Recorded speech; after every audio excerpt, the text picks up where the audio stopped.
কাজে যারা বৈধতার প্রশ্ন আনে তাদের জন্মটাই হচ্ছে অবৈধভাবে, আর অবৈধভাবে জন্ম বলে সবই অবৈধ দেখে। আসসালামু আলাইকুম। শেখ হাসিনার সংবাদ সম্মেলনটি শুনলেন, অর্থাৎ এই সংবাদ সম্মেলনে সে যা বলতে চাইল তা হচ্ছে যে যারা তার সরকারকে অবৈধ বলে আসলে তাদের জন্ম খারাপ, আর জন্ম খারাপ বলে তারা সবাই সবকিছুকেই অবৈধ দেখে। তা কাকে বোঝাচ্ছে শেখ হাসিনা?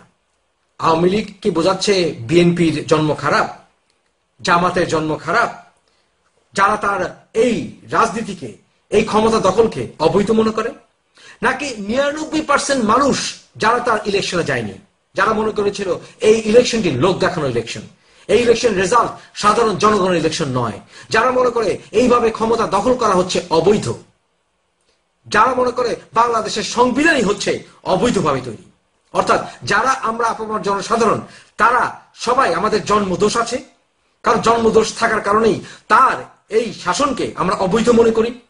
সুতরাং মুফাসসিল ইসলাম অর্থাৎ আমি তার শাসনকে মনে করি অবৈধ, তার সরকারকে মনে করি অবৈধ, তাকে মনে করি তার সেই প্রাইম মিনিস্টারশিপ অর্থাৎ প্রধানমন্ত্রিত্ব অবৈধ, সুতরাং আমার জন্ম খারাপ। Is that right? আমি তো কোনো রাজনৈতিক দল করি না, সুতরাং আমার জন্ম খারাপ, তাই না মিসেস হাসিনা? বাংলাদেশের একটি ইতিহাস দেখা যায়, একটি ইতিহাস, বাংলাদেশের ইতিহাস তো আপনাদের মতে, শেখ হাসিনার মতে বাংলাদেশের জাতির পিতা হচ্ছে কে? কে হচ্ছে জাতির পিতা? শেখ মুজিবুর রহমান।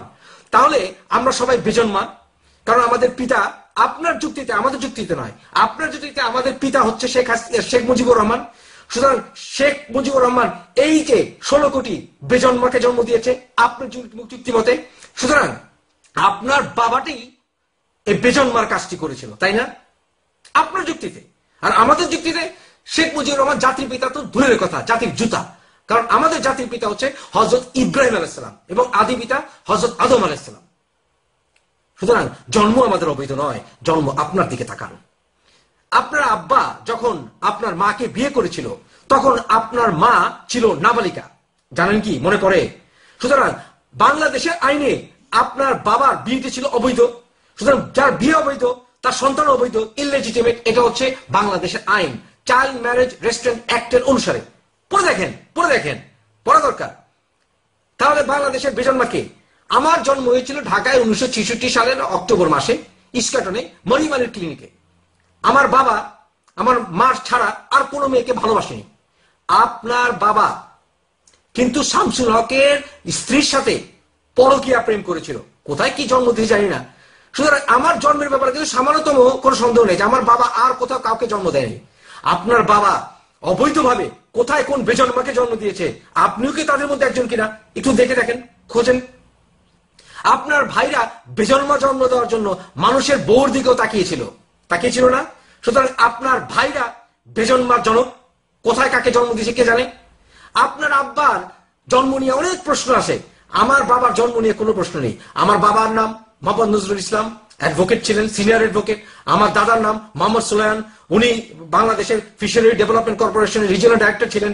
আমার গ্রেট গ্র্যান্ডফাদার আলিয়া মাদ্রাসার উনি শিক্ষক ছিলেন, মাওলানা মঈনুদ্দিন মুন্সি এবং হাসিম মুন্সি। আমার দুই পিতা, একজন নানার পক্ষে, তাদের পিতা এভাবে গড়ে গড়ে তাদের সবার নামে বলতে পারি। সুতরাং সেখানে বেজন্মা হওয়ার আমার বিন্দু মতো চান্স নেই। কিন্তু আপনি কিন্তু আপনার দাদার নাম বলতে পারবেন না, পারবেন? আপনার দাদার কবর দেখাতে পারবেন বাংলাদেশে? আপনার আব্বা কোথায় জন্ম হয়েছিল, কার পেটে জন্ম হয়েছিল আমরা জানি না, সন্দেহ আছে।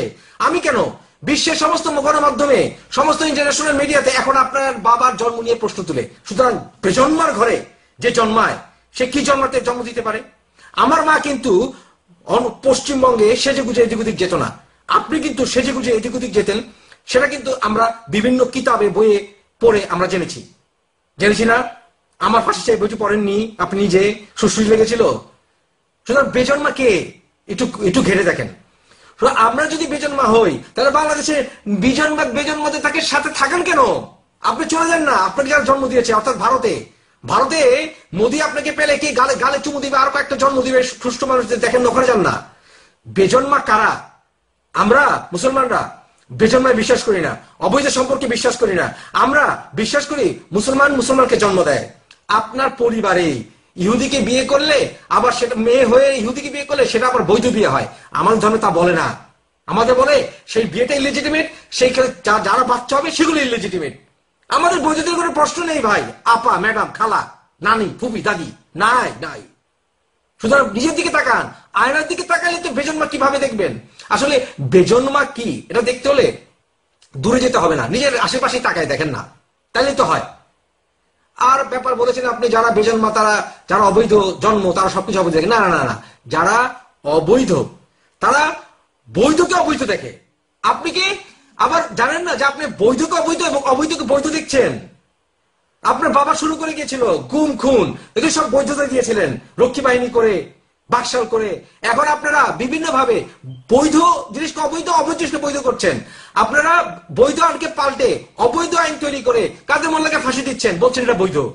আপনারা গুম খুন করছেন, চালাচ্ছেন, যারা গুম খুন করছে তাদেরকে আবার বাংলাদেশের সংসদীয় সদস্য বানিয়ে নারায়ণগঞ্জে নেতা বানিয়েছেন। সুতরাং অবৈধ তো আপনারা জন্ম দিচ্ছেন, অবৈধ আইন তৈরি করছেন, কালো আইন তৈরি করছেন। সুতরাং বেজন্মা কে? বেজন্মা কে?